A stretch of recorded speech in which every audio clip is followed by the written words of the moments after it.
Hello and welcome back to the MLB DFS slate breakdown for July 23rd. I'm your host, Tyler Wiemann. We're going to dive into it. We got a smaller Wednesday slate, but it's still a very interesting one. Now, before we get into it, come join us at LineStar $39.99 per month. Gets you access to all we do, the props, the DFS, the best ball. You get it all for all the sports we cover. Cancel anytime, very easily. Come join us, $39.99 per month. No questions asked. If you want to cancel, just give us a try. That's all we're asking here. We also do have a free trial through the app stores, Android or iOS, 7 days free. Now, as always, let's get into the perfect lineups, and then we will get into the winning lineups on both sites. So, perfect lineup on FanDuel. We got to go to yesterday because this slate has started today, and Sandy Alcantara is just dicing up my Padres right now, unfortunately. All right, last night, FanDuel, perfect lineup, Logan Gilbert. Dude went absolutely nuts.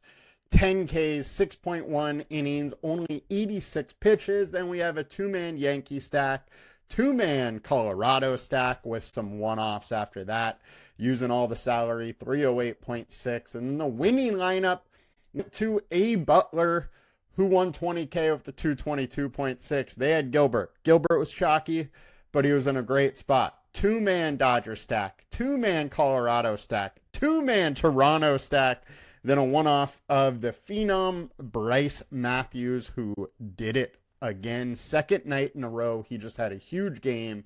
3 home runs in 2 games. Congrats to him. And then Barger, who was my home run call, didn't get a home run, but 2 singles, 2 RBIs, still had a good enough game. Congrats to Abe Butler. You got it done. Now let's get over to the DraftKings perfect lineup to see what we got over there. And that goes to DeGrom, Gilbert. 2 payoff options. Got it done. Then we had a two-man Colorado stack and all one-offs, using all the salary, 241.5. With the winning lineup going to Greyhounds 13, who had the Gilbert DeGrom duo. It was chalky, but they just both did too well to not have them. Houston, 2-man stack, and pretty much all one-offs after that. It's one of those nights where, one-offs did all right. Congrats to them. I would not build like this most of the time. Hey, it worked this time. Can't hate on it on a winning result, but I just wouldn't build like that. All right, let's get into the lineups for today. Projections. Our highest owned pitcher is Taj Bradley at 30% on DraftKings. He is only 7K, and the dude has been absolutely dealing lately. 2.4 FIP, only a 19% K rate, but we know his K rate can get up there when he's got it going. And I'm fine having some Bradley in this spot. Now, the White Sox have been hitting very well, and it's a hitting-friendly venue in Tampa. But Bradley's been on fire. I'm fine playing absolutely both sides of this. Bradley is one of those guys that can get lit up a little bit. He is a little bit of a boom bust, and there are several guys like that on this slate. Bradley's one of them. Have some interest. He keeps the ball on the ground. There are some weather concerns here in Tampa, as it is in Tampa, and there's pop-ups all over in the summertime. Make sure you check radar prior to the start of the slate here, but definitely into some Bradley. And projection-wise, we are too. I mean, he's 18.5, 2x value. By far the best value is from pitchers on this slate. And solid value in the consensus as well. Next, we got Jesus Luzardo, 8.5K, 29% owned. Look, Luzardo is one of the better pitchers on this slate. He has a 2.97 FIP over his last 20, 2.87 over his last 5. The K rate is real solid. We do have hitting weather in Philly today with the winds blowing out a little bit, warmer temps, but Luzardo does keep the ball on the ground when it's getting hit. So I'm not as worried about that hitting weather. Now, I love his upside in this matchup, but I do have to warn you about a couple things here. 23% less fantasy points at home. And the splits for Boston versus lefties lately has been good. 261 average, 176 ISO, 320 WOBA, and 23.8% combined K rate is decent. I think 8.5K is too cheap for his upside. The spot does carry some risk at high ownership, though. I'm fine getting some. He is absolutely one of the better values on the slate in the pitching spot, though. Him and Bradley should probably be the two highest owned. I like both of them, but neither are without some risk. So fine with some Luzardo. Not going to go super, super hard on him, though. Next, Max Fried, 9,800 versus the Blue Jays. I think you got to like some Fried. He hasn't been out here since July 12th due to a finger issue, but he's back and he's going to be starting today. 3.13 FIP over his last 20 starts, 3.57 over his last 5. Issue with him is he doesn't have that big time K stuff, but he is an efficient thrower of the ball that works deep into games, can easily go 7 innings, and as long as he's around a K per 9, really doesn't matter, the fact that his K rate is a little bit lower. All in all, he's in a good spot versus the Blue Jays. Blue Jays do hit much better at home, but they've been a little poor versus lefties. The big issue with the Blue Jays is they just don't strike out much. That is the issue with taking a pitcher against the Blue Jays. So I don't mind the spot, but it is not a huge ceiling spot for him, and you're paying up.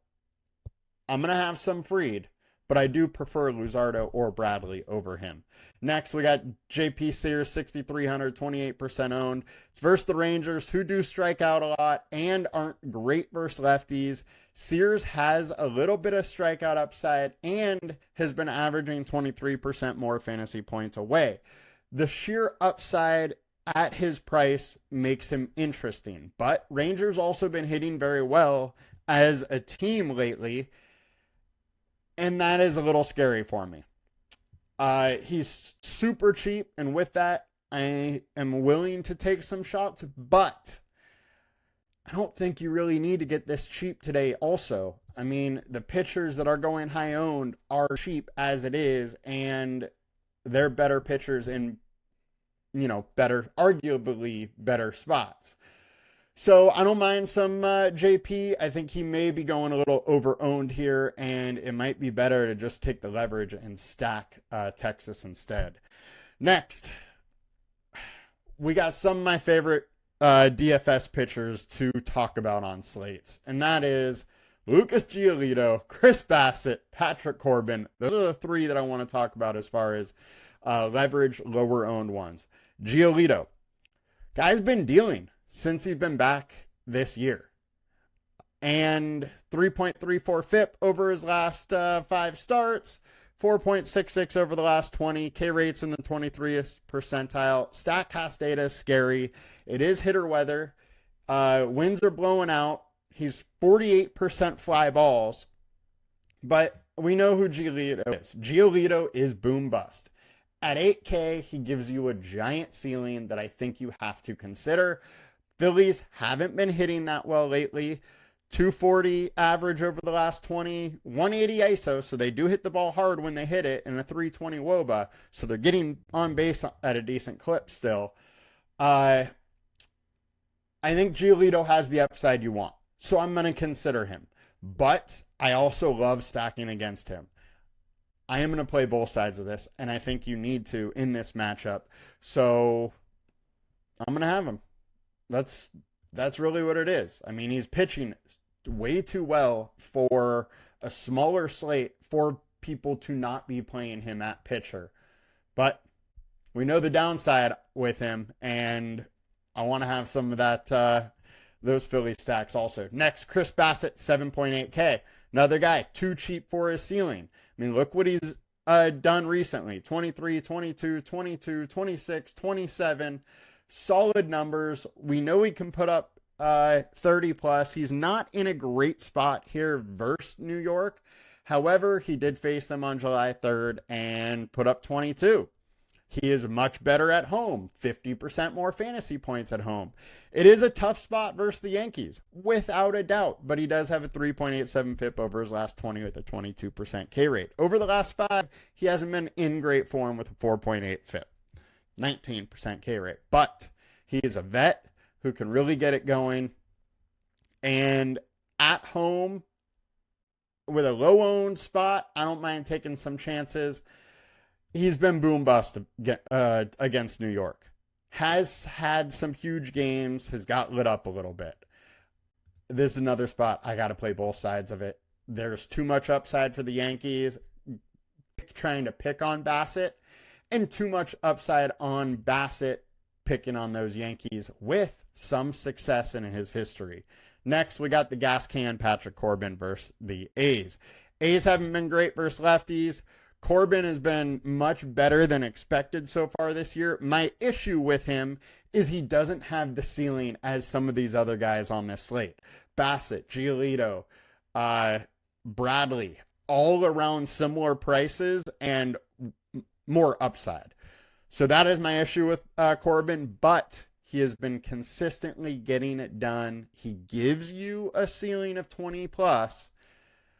But the likelihood of over, say, 22, 23 is slim, and that's my worry there. On to FanDuel. Let's get the pitchers situation settled over here. High owned, we got Luzardo, Fried, Bradley. Those three probably should be the highest owned. Bradley is much more expensive over here, so I don't like him quite as much, but he is in a good spot versus the White Sox, so fully willing to take some of him. Luzardo and Fried are probably the guys you should roster the most. However, you cannot sleep on Bassett and Giolito over here. They are much cheaper. The ceiling is similar to those guys. It's just harder to roster those guys. I mean, Bassett, we still have a 5-star alert score versus the Yankees because he's at home. And it's a tough click. I got to say it. But the ceiling and low ownership is absolutely there on a 5-game slate to consider either of them. Most of my ownership is going to go to Luzardo, Fried, and Bradley. But I'm definitely going to have some of Bassett and Giolito as well. Checking out the stacks now. Let's see what we got here. Our high-owned stacks of the day. We got New York versus Bassett. Huge leverage spot going with Bassett. That is why I like Bassett. A's versus Corbin. Corbin's been good. I don't think this is a great spot for the A's. I do like Tampa Bay versus Jonathan Cannon. Cannon's shown some ability lately, but all in all, the White Sox bullpen's not that good. I think there's going to be a lot of hitting in that game. I'm fine taking some Rays. Highest projected, we got Yankees. Highest value, we got Cleveland and the White Sox. Cleveland versus Zach Eflin. He has been getting blown up his last 3 starts. He is coming off IL, though. So maybe he is retooled, got some more confidence from being on IL and working himself back into the major leagues. I don't love Eflin. I'm fine with some Cleveland stacks here. White Sox, I think, are very interesting. Bradley's been pitching great, but we know he can get blown up, and the White Sox have been hitting very well lately. They only put up 3 runs yesterday, but 8, 7, 10, 10 before that. And even before that, 5 before the break. So I'm fine having some White Sox stacks with, a lot of leverage versus Taj Bradley. Now, our high ceiling, Yankees, high leverage. We got Boston, Toronto. Toronto versus Fried, no big surprise there. Fried's a higher owned pitcher, but I would rather some other stacks than Toronto. I think with so many pitchers we can consider on this stack to use, I think that we don't necessarily need to go with the highest leverage stacks.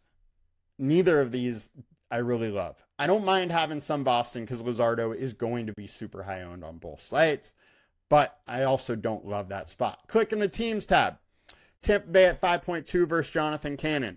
I think this should be the highest owned stack of the day. I'm absolutely fine going with some Tampa Bay. Now, we're not seeing that they are the highest owned stack right now, so I'd end up probably having a lot of them. Yankees versus Bassett. I want to play both sides of that one. Really hard to know what you're going to get versus the Yankees and Chris Bassett at home. He's 50% better at home. That's, if he's 50% better, that is a very, very solid pitcher at home. Philadelphia versus Giolito. I think you got to play both sides of that also. Texas versus JP Sears. Love the Texas side. Bullpen behind Sears isn't great. He also doesn't work deep into games. There's definitely upside. Cleveland versus Eflin. Don't mind a little bit of Cleveland. Baltimore versus Slade Ciccione. I think Slade is an interesting pitcher with some upside, but I do prefer the Baltimore side in this spot. A's versus Corbin, don't love it. Boston versus Luzardo, don't love it. Toronto versus Fried, don't love it. White Sox versus Bradley is my highest, is who I like the best of these bottom implied run total teams. I think there's leverage there. And he's given up some hard contact and high average exit velocity in a hitter park. So that'll do it for us today, guys. Hope you guys have a good one. We will be back tomorrow. I think we have 4 games tomorrow night, so we still will have a Thursday show. Wish you guys the best. Let's make some money. Peace.